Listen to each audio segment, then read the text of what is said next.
Georgia lawmaker says basically to the DA, are we going to have to get our guns, paraphrasing, threatening a civil war? Because the lawmaker does not like the fact that his friends are being prosecuted in Fulton County. Here it is. My goodness, how many people in my district questioned that election?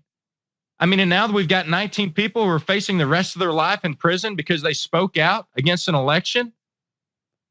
I mean, I told one senator, I said, listen, we've got to put our heads together and figure this out. We need to be taking action right now, because if we don't, our constituencies are going to be fighting it in the streets.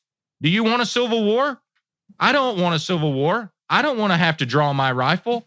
I want to make this problem go away with my legislative means of doing so. And the first step to getting that done is defunding Fani Willis of any Georgia tax dollars. And hopefully Representative Jordan and Representative Biggs will follow suit in Congress and strip her of her federal dollars too, because she is not upholding her oath to the Constitution.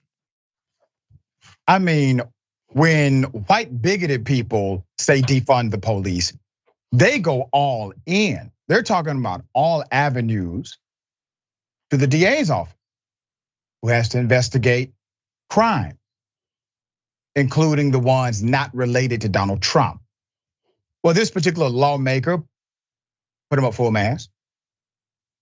Interesting fellow. Let's keep it up. Georgia State Senator Colton Moore is his name. On Tuesday, he said that although he'd prefer to resolve differences with his political adversaries peacefully, he won't rule out violence against those behind what he described as Nazism, which is insane. So you have this guy, he doesn't like this young lady, Fulton County DA Fani Willis. I have to remind the senator of Georgia that citizens in Fulton County voted for this indictment twice. You are not simply going against the will of a black woman, as your colleagues tell you. You are going against the will of the entire jury, both times. There's more. He also stated, quote, I was talking to one of my fellow senators today. I said, when was the last time you spent $1 million on anything? Moore said in an apparent reference to State Senator Sean Steele, who is among 18 co-defendants along with former President Trump, who were indicted earlier this month on allegations they tried to overturn the 2020 election in the state of Georgia.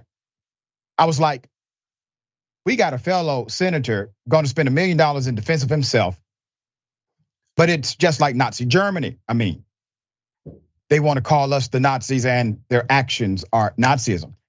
So he's literally saying it's time to pass a law because a colleague is being prosecuted. All right, I mean, he says, first they go to your enemies.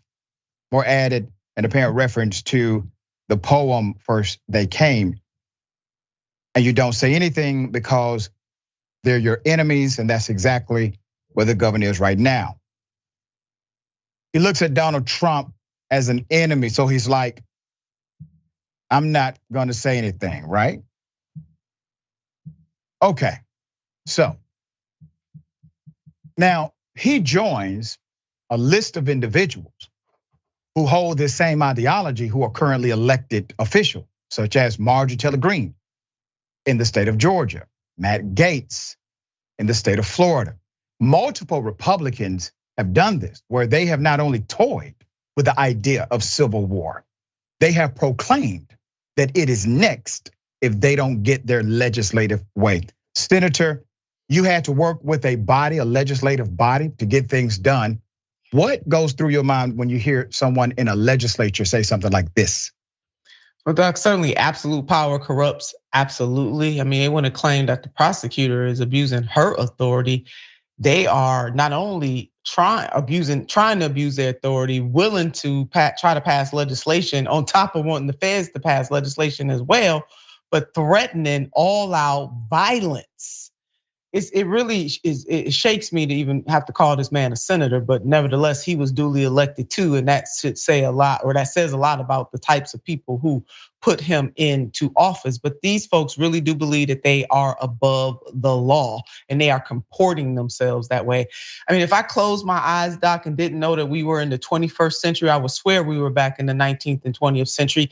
He sounds very much like the segregationalist leaders of the 19th and 20th century, whether they were mayors, whether they sat on city councils, whether they were in legislatures like he is, or whether they were in the halls of Congress. We could take his words and overlay them on the words of people who've come before him who felt and thought the same way. How dare this black woman? She done got too big for her britches. She got too much power. And the absolute point that you made, that she was duly elected just like he was duly elected, period. That's right. And that is still, at least now, Senator, a great constitutional dynamic. We can still elect people in most places. All right.